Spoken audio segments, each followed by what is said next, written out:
Oke. Bapa, dalam nama Yesus kami minta hadirat-Mu hadir dalam ruangan ini. Kami minta Roh Kudus Engkau bekerja mengurapi kami semuanya, urapi umat-Mu, urapi firman-Mu, sehingga firman ini, dan kami percaya di mana firman Allah disampaikan, di situ ada kemerdekaan. So, firman yang kami ketahui, firman itu akan memerdekakan kami. Engkau tulis dalam Yohanes pasal yang ke-8 ayat 32. Firman yang kami ketahui, firman itu akan memerdekakan kami. Dan kami percaya Tuhan, siang hari bawa kami ke dalam kemerdekaan. Sebab kami tahu Engkau datang membebaskan kami dari setiap belenggu apapun juga. Sehingga kami mengalami kemerdekaan dari hari ke hari. Roh Kudus, kami minta Engkau hadir dalam ruangan ini. Kami minta hadirat-Mu begitu kuat dalam ruangan ini, sehingga nama Yesus dipermuliakan dalam ruangan ini. Kami percaya, kami semuanya bergantung kepadamu. Kami berdoa dalam nama Yesus. Semua yang percaya katakan amin. Haleluya. Kita akan belajar di kitab Roma. Kitab Roma. Yang bawa Alkitab, kita buka di kitab Roma. 1 Korintus, 1 Korintus pasal yang ke-15. Nanti kita akan balik ke kitab Roma. 1 Korintus pasal yang ke-15. Oke. Kalau sudah ketemu apa belum? Cari pelan-pelan, saya tunggu. Puji Tuhan, terima kasih. Saya pertama kali khotbah di sini. Terima kasih tuan rumah yang mengundang. Terima kasih buat Yesus Kristus yang mengundang saya di tempat ini. Oke, sudah ketemu? 1 Korintus pasal yang ke-15 ayat yang pertama mulai. Kita berhenti sampai ayat pertama dulu. Nanti saya akan terangkan di situ. Nanti akan kita beranjak ke ayat yang lain. Saya bisa berhenti di ayat mana dan bisa menjelaskannya. Oke? Amin. Haleluya. Oke. Kita baca sama-sama. 2, 3. Dan sekarang saudara-saudara, aku mau mengingatkan kamu kepada Injil yang aku beritakan kepadamu dan yang kamu terima, yang dan stop sampai sini. Boleh saya turun dari mimbar? Boleh. Oke. Perhatikan baik-baik. Dan sekarang saudara-saudara, aku mau mengingatkan kamu kepada Injil. Injil yang aku beritakan kepadamu, yang kamu terima dan yang di dalamnya kamu teguh berdiri. Jadi apa itu Injil? Injil bukan hanya sekedar berita baik. Injil bukan hanya sekedar berita baik. Injil itu dijelaskan di kitab Roma. Injil adalah kekuatan Allah. Bukan sebentar, kitab Roma pasal yang pertama. Nanti balik. Roma, pelan-pelan ya. Roma pasal yang pertama. Saya mau jelaskan pelan-pelan. Roma pasal yang pertama ayat yang ke-16. Roma pasal yang pertama ayat yang ke-16. Saya bacakan pelan-pelan, sudah ketemu. Oke. Sebab aku mempunyai keyakinan yang kokoh di dalam Injil. Dalam Injil. Karena Injil adalah apa? Injil adalah apa? Kekuatan Allah yang menyelamatkan setiap orang yang percaya, pertama-tama orang Yahudi tetapi juga orang Yunani. Sebab di dalamnya nyata kebenaran Allah yang bertolak dari iman dan memimpin kepada iman, seperti ada terus orang benar akan hidup oleh iman. Jadi Injil itu adalah kekuatan Allah yang membawa kita diselamatkan dari orang yang berdosa. Kita semuanya dulu adalah orang berdosa. Karena dosa kita sebenarnya nggak layak terima Yesus. Kita nggak layak terima kerajaan surga. Tapi beruntung Yesus hadir di bumi untuk menyelamatkan kita.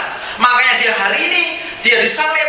Pada hari yang ketiga dia bangkit, tujuan untuk menyelamatkan kita.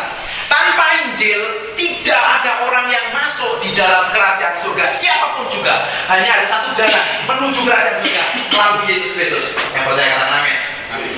Hanya ada satu jalan, melalui Yesus saja.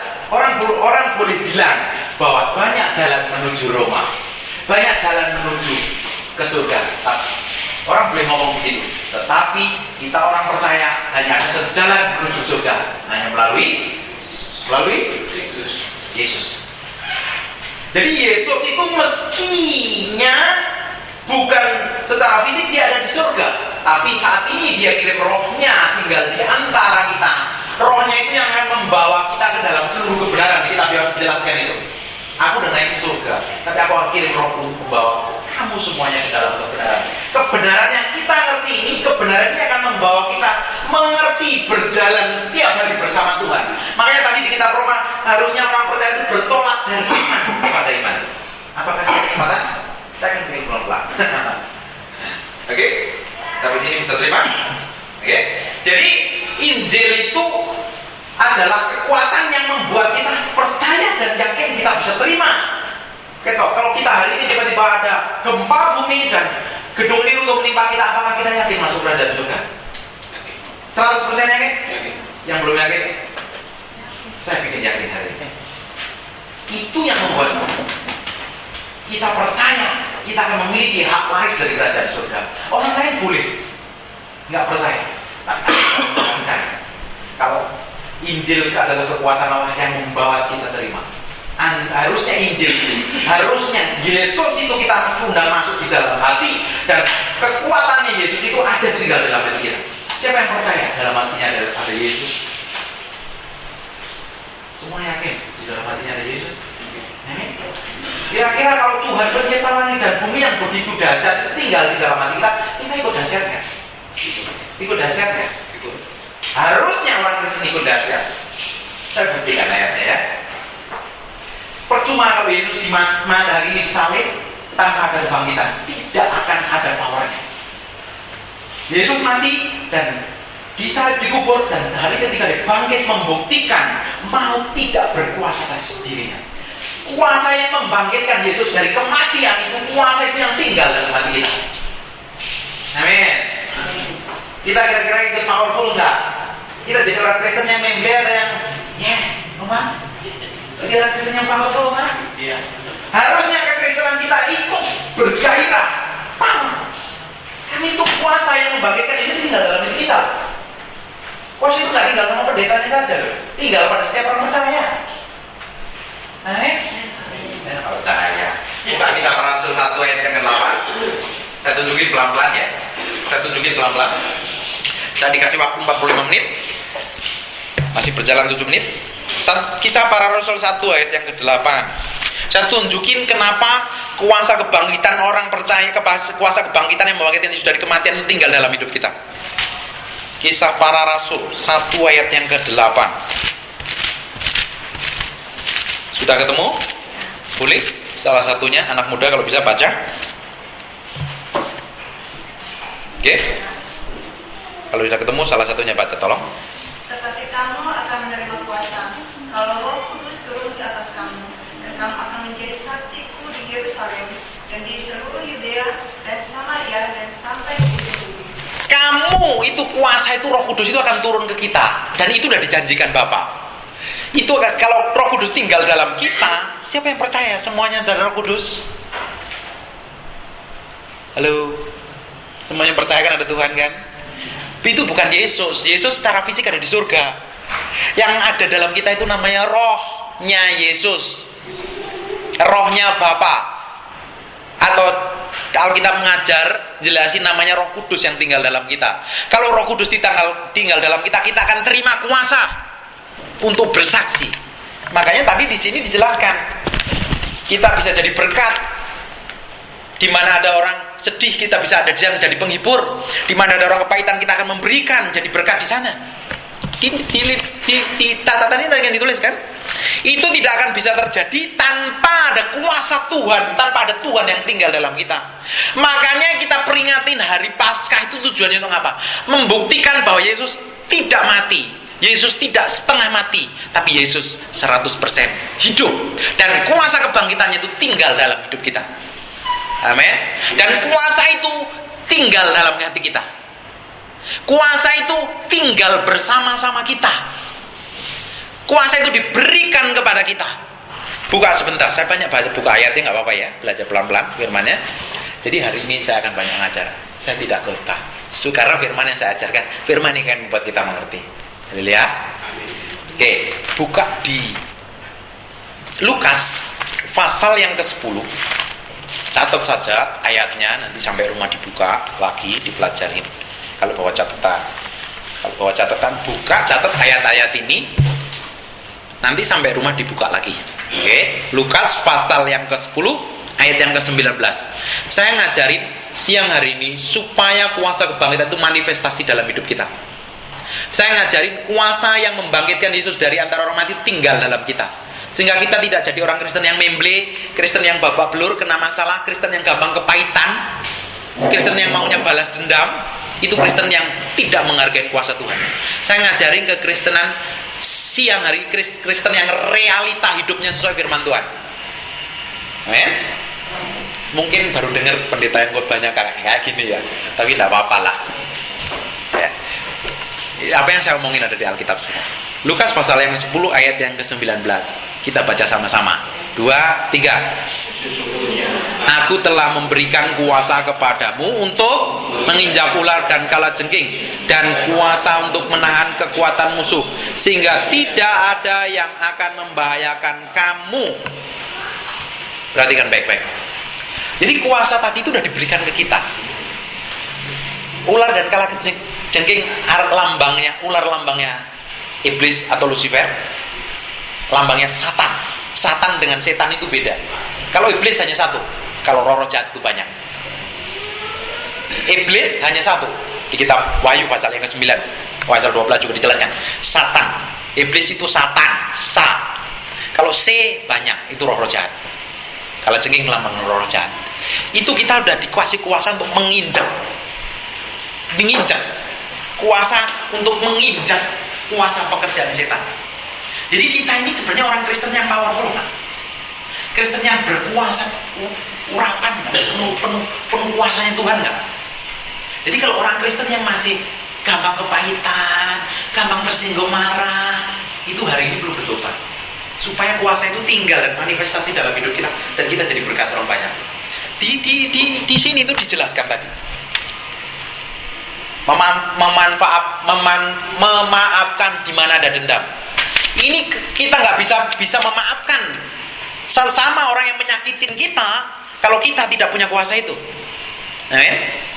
Karena realitas hidup kita setiap hari kita ketemu orang, dan kita nggak bisa ngerem mulutnya orang. Kebanyakan orang ngomongnya jelek sama kita. Betul apa enggak? Dan bisa saja kita tiba-tiba sakit hati dan nggak bisa mengampuni. Kita harus bisa jadi berkat di sana. Makanya memaafkan di mana ada dendam. Ini akan manifestasi. Ini bukan hanya sekedar tulisan, ini harus jadi praktek hidup kita. Oke? Mempersatukan di mana ada perpecahan. Bukan kita ngompor-ngomporin. Bukan kita ikut hanya di dalamnya, jadi provokator, jelekin sana sini. Tidak ada. Itu tidak akan bisa kalau tanpa kuasa tinggal. Kalau kuasa itu turun dalam hidup kita, power. Amin. Menimbulkan pengharapan di mana ada keputusasaan. Gimana mau kasih pengharapan ke orang lain, kita sendiri putus asa, stres, bawa belur hidupnya, bingung, ketakutan, khawatir terus. Kenapa orang khawatir? Karena tidak percaya. Dia yakin posisinya di dalam Kristus, dia sudah merdeka. Orang di dalam Tuhan itu mengalami kemerdekaan harusnya. Karena di mana ada Roh Kudus ada kemerdekaan. 1 Korintus pasal 3 jelaskan dulu. Di mana ada Roh Kudus, di situ ada kemerdekaan. Bukankah Roh Kudus tinggal dalam kita? Harusnya kekristenan kita merdeka, toh? Bebas dari kepahitan, bebas dari kekhawatiran. Boleh kekhawatiran datang, tapi aku tahu Roh Kudus, Allah menjanjikan kebenaran, Allah memberikan janji-janji. Saya nggak khawatir karena Allah memelihara saya. Bunga bakung di padang aja dipelihara, apalagi kita kan lebih dari bunga bakung, pimpin udara aja dipelihara, apalagi kita. Kekhawatiran tidak akan menyerang kita. Kalau ada orang menyakitin kita nggak bakalan ke bawah, sakit hati, marah-marah, mencak-mencak, dan akhirnya nuding-nuding, bela diri, nggak perlu.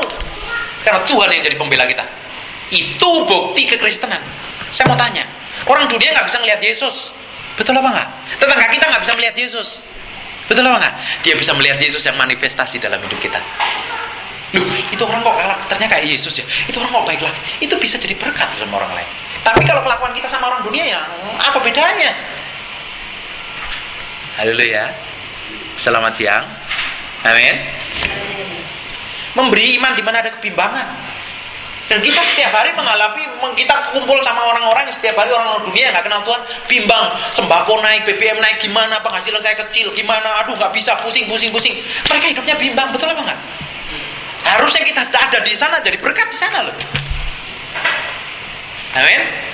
Membawa terang di mana kegelapan. Dunia begitu gelap kok. Nyatanya banyak orang dunia begitu melakukan kejahatan. Kalau kita nonton TV setiap hari ada pembunuhan. Dan bahkan lingkungan kita pun juga nggak aman. Orang-orang hidup dalam dosa yang begitu rupa. Harusnya kita jadi terang di sana. Buktikan dong bahwa kita ini Yesus. Kita tuh jadi orang Kristen yang berbeda. Tapi kalau kelakuan kita sama dengan orang lain, ya apa bedanya?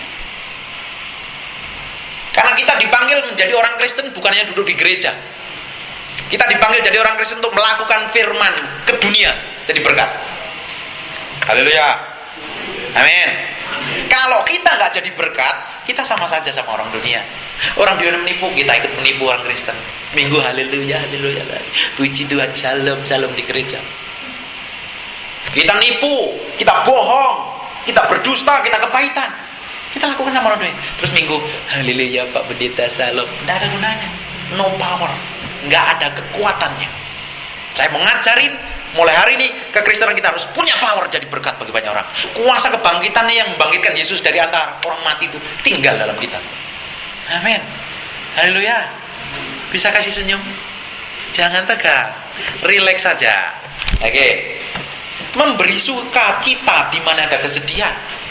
Amin. Kalau setiap hari kita ngelihat orang tetangga kanan kiri aja, lihat aja ngomongnya itu ngedumel, menggerutu, sedih, gak ada pengharapan. Kalau kita ikut-ikutan mereka ya apa? Kita tunjukkan, kita ngomong di antara mereka bahwa kita punya Yesus yang kasih pengharapan. Nanti orang akan lihat, loh kamu kok bisa beda? Apa yang membedakan kamu? Lalu ngomong Injil Yesus ke dalamnya, baru jadi berkat. Bukan hanya sekedar minggu ke gereja. Kalau kita dipanggil jadi orang Kristen minggu ke gereja dan kita nggak ngelakukan apa-apa, ya apa gunanya? Nggak ada powernya, kuasanya Yesus yang mati di kayu salib itu nggak ada. Oke, satu lagi. Ada ayat yang powerful. Buka sebentar di Matius pasal yang ke-10. Saya mau praktekin ayat ini. Karena kita baca firman bukan untuk didengar kan? Kita punya Alkitab bukan untuk dibaca aja, tapi untuk dipraktekkan kan? Betul apa enggak? Haleluya. Matius pasal yang ke-10. Ayat ini kuasa yang sama yang tinggal dalam kita. Saya tunjukin posisi kita di dalam Kristus itu, kuasa itu tinggal dalam kita. Kayak begini. Oke? Pasal yang ke-10 ayat yang ke-8. Kita baca sama-sama. 2, 3. Bangkitkanlah orang mati, tahirkanlah orang kusta, usirlah setan-setan. Kamu telah memperolehnya dengan cuma-cuma, karena itu berikanlah dengan cuma. Ini ditulis bukannya untuk rasul-rasul. Ini ditulis bukan untuk ke-12 rasul-rasul. Bukankah Alkitab ini buat kita? Bukankah Alkitab ini ditulis buat kita, Bapak Ibu? Bukankah kuasa yang sama ini diberikan buat kita? Saya mau tanya, kita ada Roh Kudus, ada kuasa. Saya mau tanya, siang hari ini di sini ada yang sakit? Angkat tangannya yang sakit.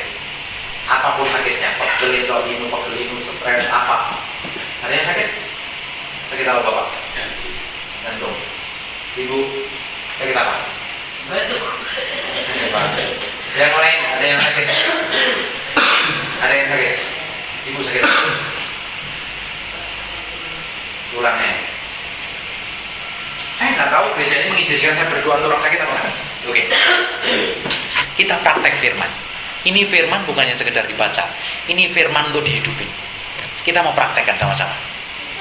Saya ulang maju saya. Yang sakit masuk ke depan. Saya mau doain. Kita buktikan bahwa kuasa itu tinggal dalam kita.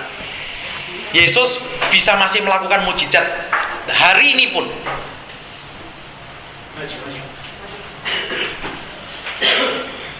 Oke. Saya mau buktikan bahwa firman ini bukan hanya kata-kata tulisan saja, tulisan mati. Saya mau buktikan firman ini adalah kehidupan. Kata-kata yang berkuasa, kuasa yang sama itu tinggal dalam kita. Amin. Haleluya. Bangkit berdiri semuanya kita doakan. Firman yang kita pelajarin, firman yang kita baca ini akan manifestasi, akan bekerja kalau kita memperkatakan, kalau kita praktek di dalamnya. Oke? Ini kuasa, kita kan udah dikasih kuasa. Anehnya orang Kristen nggak tahu bahwa orang Kristen itu sudah dikasih kuasa untuk menyembuhkan orang sakit, untuk mengusir setan-setan. Justru banyak orang Kristen takut sama kegelapan, takut kalau malam katanya ada setan. Justru setan takut kok sama kita. Tahu nggak, nama kita itu terkenal di neraka. Nama kita nggak terkenal di surga, nama kita terkenal di neraka. Setan tahu. Wih, siapa itu? Pak, bapak siapa? Ibu siapa namanya? Ibu Simorangkit. Jangan dekat-dekat Ibu Simorangkit. Itu ada Roh Kudus, ada diurapin Tuhan. Setan tahu loh kita diurapin Tuhan. Amin. Jadi kita perlu takut sama setan atau setan takut sama kita? Kita itu orang yang diurapi Tuhan. Ini kuasa diberikan sama kita. Ini kuasa cuma-cuma diberikan sama kita. Untuk ngapain? Untuk memberitakan firman tadi loh, mempraktekkan kuasa tadi itu. Oke? Haleluya. Kembali ke 1 Korintus pasal yang ke-15. Ini ayat yang diberikan dari gereja sini. Ayat yang kedua kita baca. 1 Korintus pasal yang ke-15 ayat yang kedua. Oke? Oleh Injil itu kamu diselamat, telah sia-sia menjadi percaya. Jadi oleh Injil yang kita percayain, the word become flesh katanya. Firman yang menjadi daging, firman Tuhan. Bukankah Tuhan adalah firman ini adalah Tuhan sendiri, perkataan yang keluar dari mulut Tuhan. Perkataan ini yang jadi daging melalui Yesus Kristus, yang kita percayain dan kita undang masuk di dalam kita itu, kita jadi selamatkan. Kita akan diselamatkan dan kita akan terima keselamatan itu kalau di sini dijelaskan oleh Injil kamu diselamatkan asal kamu teguh berpegang kepadanya. Teguh, kokoh sampai darah penghabisan. Aku mempercaya Yesus sebagai Tuhan dan Rajaku. Aku tidak tergoyahkan oleh apapun. Boleh ada laki-laki ganteng yang kayak nawarin saya untuk menikahin saya, tapi saya disuruh pindah nyembah Tuhan yang lain, saya tidak mau karena aku percaya Yesus ada satu-satunya jalan. Boleh kita akan mengalami aniaya, tekanan. Kok ikut Tuhan, kok tambah menderita, kok susah kayak begini. Tapi kita tetap teguh berpegang. Kita boleh mengalami aniaya, boleh mengalami tekanan, kan tetap percaya dan teguh. Kita pegang teguh. Artinya pegang teguh itu tidak ada sandaran yang lain. Contohnya kita masuk ke dalam, kita jalan di pinggiran jurang, dan jurang itu begitu dalam. Kalau kita jatuh mungkin ratusan meter di bawahnya ada jurang, ada terjal sekali. Tapi kita tiba-tiba kepleset dan hanya ada satu pegangannya saja. Ada mungkin satu pohon yang kita bisa pegangin. Kalau kita nggak ada yang lain, hanya satu pohon yang kita pegangin. Dan kalau kita lepaskan kita akan jatuh. Yesus itu seperti itu, Injil itu seperti itu. Hanya ada satu-satunya pegangan dalam hidup kita. Kalau kita lepaskan kita akan habis total. Karena setan tahu kita ini orang yang percaya yang diurapin Tuhan. Kalau kita lepas dari pegangan Yesus kita akan hancur, kita akan babak. Kita buktikan, kita ngelihat banyak contoh lah. Orang-orang figur di dunia yang sudah percaya Yesus dan meninggalkan Yesus, sekarang jadinya apa? Dia ngejar buat laki-lakinya diambil Tuhan. Ngejar duit, tersandung perkara korupsi. Dia coba jual Tuhan. Ternyata Tuhan tidak bisa dibandingkan dengan apapun juga. Injil itu adalah kekuatan Allah. Kita meski pegang, kita meski tinggi, kita meski percaya sungguh-sungguh, yakin bahwa kuasa itu tinggal dalam hidup kita. Kita tidak akan tergoyah. Amin. Haleluya. Lanjut. Sebab, ayat yang ketiga, sebab yang sangat penting telah kusampaikan kepadamu, yaitu apa yang telah kuterima sendiri, bahwa Kristus telah mati karena dosa-dosa kita. Saya mau kasih tahu, hanya melalui darah Yesus yang bisa mengampuni segala dosa kita. Kebaikan kita itu tidak bisa memberikan pengampunan. Kebaikan kita tidak bisa memberikan pengampunan. Pemberian kita kepada orang lain tidak bisa mengampuni dosa kita. Mungkin orang lain bisa ngomong, agama lain, pengajaran lain bisa ngomong. Makanya kita melakukan kebaikan yang kita meski kasih memberi terus, supaya nanti kalau ditimbang, timbangannya seimbang. Oh, antara karena banyak dosa terus ditimbang, ketika banyak memberi kebaikan sama orang, akhirnya timbangannya normal. Tidak ada. Hanya ada satu yang bisa menghapus segala dosa kita hanya darah Yesus. Makanya setiap hari kita mesti minta darah Yesus mengampuni dosa kita. Amin. Kebaikan kita tidak bisa memberikan pengampunan, menghapus dosa kita. Saya kasih ibaratnya begini. Saya kasih contoh ya. Kita punya dosa dalam bentuk ini. Setiap hari siapa yang nggak berdosa? Semuanya semua pernah lakukan dosa kan? Semuanya, saya pun pendetanya yang ngomong juga pernah lakukan dosa. Kita punya dosa dalam bentuk ini, oke? Kita dalam dosa bentuk begini. Terus kita ngaku, Tuhan, ampuni dosaku. Mengaku dosa itu dosa yang kita lakukan itu yang kita akui. Dosanya ngapain? Bohong, berzina, kumpul kebo, menipu, mencuri, apalagi banyak kepahitan. Itu dosanya kita akuin di hadapan Tuhan. Apa yang Tuhan lakukan? Buka sebentar 1 Yohanes pasal yang ke-9. 1 Yohanes pasal yang ke-9.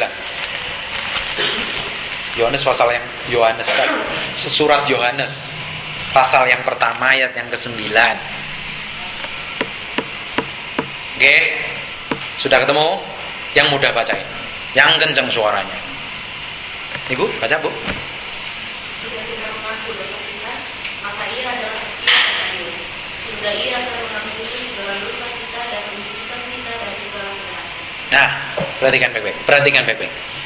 Ibu-ibu yang ibu ngerti kan ya, masih ngikutin saya ngomongnya terlalu cepat ya?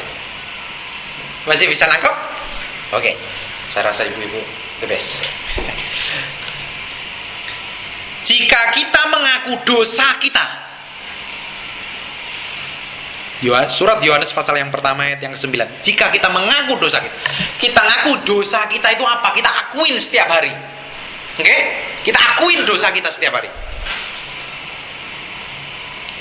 Maka Ia adalah setia dan adil sehingga Ia akan mengampuni segala dosa kita dan menyucikan kita dari segala kejahatan. Kan saya bilang, perhatikan saya. Kita ngaku dosa, oke? Tuhan, dosaku dalam bentuk A, bentuk B, bentuk C. Aku minta Engkau ampuni, Engkau kuduskan aku, Engkau sucikan aku dengan darah. Dengan kasih karunia Yesus, ambil darahnya, dihapus dosa kita. Terus waktu kita mengaku dosa kita diampuni. Posisi kita kudus, suci seperti Tuhan. Ngerti nggak? Sampai di sini jelas? Setelah kita diampuni, yang jadi masalahnya, manusia kan ada 3 bagian. Manusia itu ada 3 bagian: roh, jiwa, dan tubuh. Kita sebenarnya manusia roh yang punya jiwa. Jiwa itu apa? Pikiran kita, perasaan kita, kemauan kita, dan tinggal dalam tubuh ini. Jelas ini. Manusia ada 3 bagian: roh, jiwa, dan tubuh. Yang tempat tinggalnya roh Tuhan di dalam hati kita itu adalah roh. Di Yeskiel 36 ayat 26, 25 sampai 27 dijelaskan di sana. Yang Tuhan yang tinggal di dalam hati kita itu adalah roh. Tuhan nggak mau tinggal dalam tubuh kita yang najis, betul apa enggak? Tuhan tidak mau tinggal dalam tubuh najis. Jiwa yang najis nggak mau. Tuhan kan adalah roh. Roh bersemayam di dalam roh. Ini semuanya di ayat. Suatu hari nanti saya cari, kalau diundang lagi. Oke. Jadi roh kita yang jadi masalah, kita mengampuni dosa. Jiwa kita, pikiran kita kan, lu kan baru dosa, mana layak, aku ngapain lu doa-doa. Pernah ngalami seperti itu? Setelah kita minta ampun dosa, terus kita rasa tertuduh, rasa guilty, rasa tertuduh. Pernah kan ngalami? Mana bisa, kamu kan baru melakukan dosa, mana doamu dijawab. Pernah ngalami seperti itu semua? Itu di jiwa. Itu di kitab Wahyu dijelaskan. Setan, pendakwa, setan itu kerjanya nuduh kita siang dan malam. Padahal di posisi Tuhan kita kudus, suci nggak waktu kita ampun dosa? Sudah kudus, sudah clear kan, hubungan kita beres kan sama Tuhan. Tapi kan sama setan dituduh terus, itu di jiwa. Bilang, ngomong begini, setan, diem kamu. Aku udah kudus, aku udah suci, aku udah layak di hadapan Tuhan. Baru kita melakukan perjalanan kita, hidup kita, kekristenan kita. Kalau bersama setiap hari dengan Tuhan. Kalau kita lakukan ini setiap hari, di kitab Roma tadi, Roma pasal yang pertama tadi, itu akan digenapi. Kembali kitab Roma ya. Sebentar lagi saya akan selesai. Roma tadi kita kembali.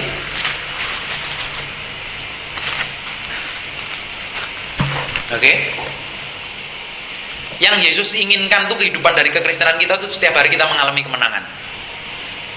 Tuhan nggak ingin kita mengalami babak belur hidupnya. Tuhan tidak ingin kita orang yang percaya Yesus hidupnya babak belur. Karena Yesus di bumi selalu berkemenangan. Kalau orang Kristen babak belur, kita perlu minta kekuatan Tuhan untuk tidak babak belur. Amin. Ayat yang ke-17, Roma pasal yang pertama ayat ke-17. Sebab di dalamnya nyata kebenaran. Di dalamnya apa? Dalam Injil. Di dalam kekuatan Allah tadi. Injil adalah kekuatan Allah. Di dalamnya Injil tadi nyata kebenaran Allah. Oke? Yang bertolak dari iman dan memimpin kepada iman. Jadi seharusnya kekristenan kita itu bertolak dari iman kepada iman enggak? Betul apa enggak? Apa setiap hari kita hidup dalam dosa terus? Apa hidup setiap hari kita Tuhan pingin jatuh terus bapak belur dalam dosa? Tuhan pingin kita mengalami berkemenangan loh. Makanya tadi Tuhan ngomong begini kan, kalau kamu mengaku dosa, ia adalah Allah setia dari mengampuni dosa. Ya kalau kita pernah melakukan dosa, cepat bertobat. Jangan lakukan dosa lagi.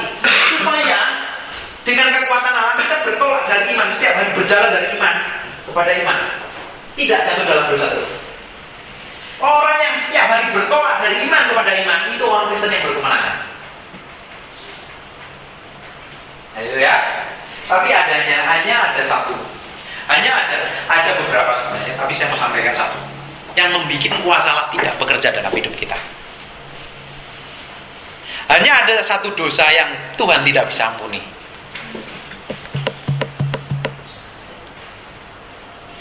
Sebenarnya Tuhan juga bisa ampuni sih sebenarnya. Tapi kalau kita ngotot, Tuhan nggak akan ampuni. Buka sebentar di Matius pasal yang ke-6. Matius pasal yang ke-6. 5 menit lagi, mungkin 3 menit, 2 menit saya selesai.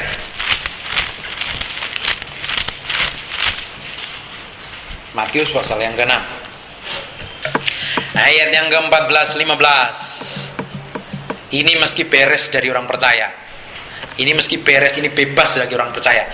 Ada saatnya Tuhan akan membawa setiap orang Kristen bebas dari kepahitan, bebas dari rasa tersinggung. Supaya apa? Kita mengalami kekuatan Allah. Kita hidup dalam kebenaran. Kita berjalan dari kemuliaan kepada kemuliaan setiap hari. Amin. Karena setiap hari kita bersinggungan dengan orang lain, bahkan orang yang gak percaya. Dan kita bisa ke bawah, kita bisa tertipu setan. Tapi kita mau berkemenangan mulai hari ini.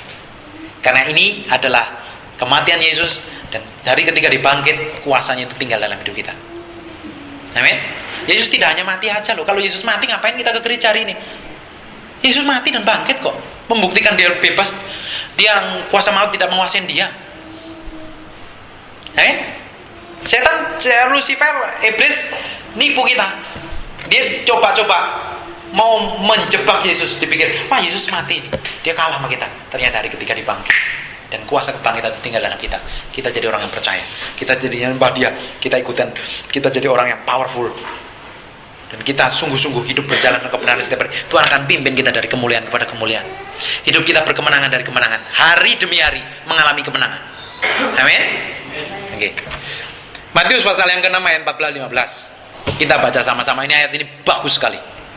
2, 3. Bapamu yang di surga akan mengampuni juga. Tetapi Bapamu nih,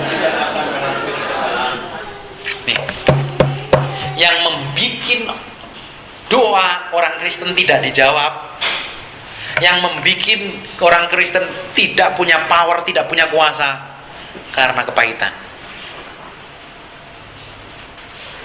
Kita boleh haleluya di gereja, tapi kalau kita kepahitan, tahu nggak arti kata kepahitan itu seperti apa? Nggak bisa mengampuni apa? Kita kesel sama orang, kita kan maunya orang itu melakukan apa yang kita inginkan, betul apa enggak?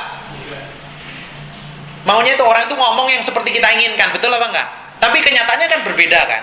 Karena kenyataan berbeda, orang ngomong enggak seperti yang kita inginkan, kita kesel kan? Kesel lama-lama benci lama-lama jengkel lama-lama dendam lama-lama membunuh. Kita simpan pelan-pelan. Contohnya begini, kalau kita pernah kesel sama orang dan kita ngeliat mukanya langsung ngomong begini, itu artinya kita masih kesel sama orang dan kita perlu bertobat, perlu mengampuni, supaya yang dibaca di sini itu kita bisa hidupin. Amin. Tahu nggak kalau kita jengkel sama orang dan kepahitan sama orang, doa kita nggak dijawab Tuhan? Mana pendeta ayatnya? Buka aja di sampingnya, Matius pasal yang kelima ayat 23, 24. Coba baca. Kita lagi kan? Oke. Sudah ketemu? Matius pasal yang kelima ayat 23 dan 24. Sebab itu, jika engkau mempersembahkan persembahanmu di atas mezbah dan engkau teringat akan sesuatu yang ada dalam hati saudaramu terhadap engkau, suruh berdoa atau suruh ngapain? Tinggalkanlah persembahanmu di depan mezbah itu dan pergilah berdamai dulu dengan saudaramu, lalu kembali untuk mempersembahkan persembahanmu itu. Ini bukan pendeta Robert yang ngomong, ini Bro Yesus yang ngomong, pendeta Yesus yang ngomong. Kita bisa haleluya 10 tahun, 50 tahun di gereja, tapi kalau kita kepahitan, doa kita nggak dijawab Tuhan. Dan hari ini mati tanpa bisa mengampuni, saya jamin masuk neraka. Mana ada ayatnya pendeta? Ada. Ini ayat, saya janji ini ayat yang terakhir. 1 Yohanes 1 ayat. 1 Yohanes pasal yang ketiga ayat yang ke-9. Buka di dekat Wahyu. 1 Yohanes pasal yang ketiga ayat yang ke-9. 1 Yohanes pasal yang ketiga ayat yang ke-9. 1 Yohanes pasal yang ketiga ayat yang ke-9. Oke, sudah ketemu? 2, 3, kita baca sama-sama.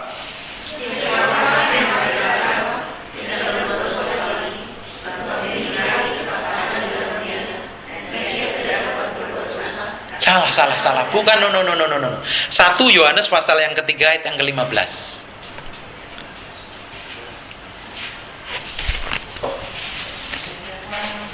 Setiap orang, terus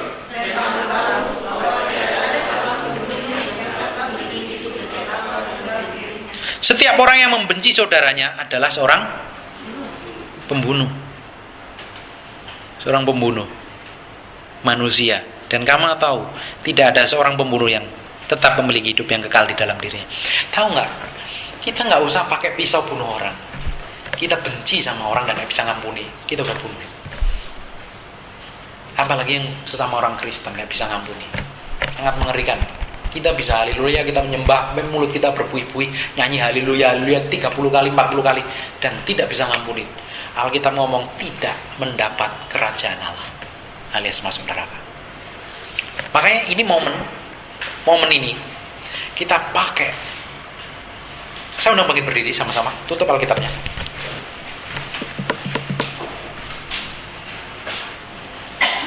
Tutup Alkitabnya, kita bangkit berdiri, kita mau berdoa. Saya sudah selesai firman. Oke. Perhatikan saya dulu.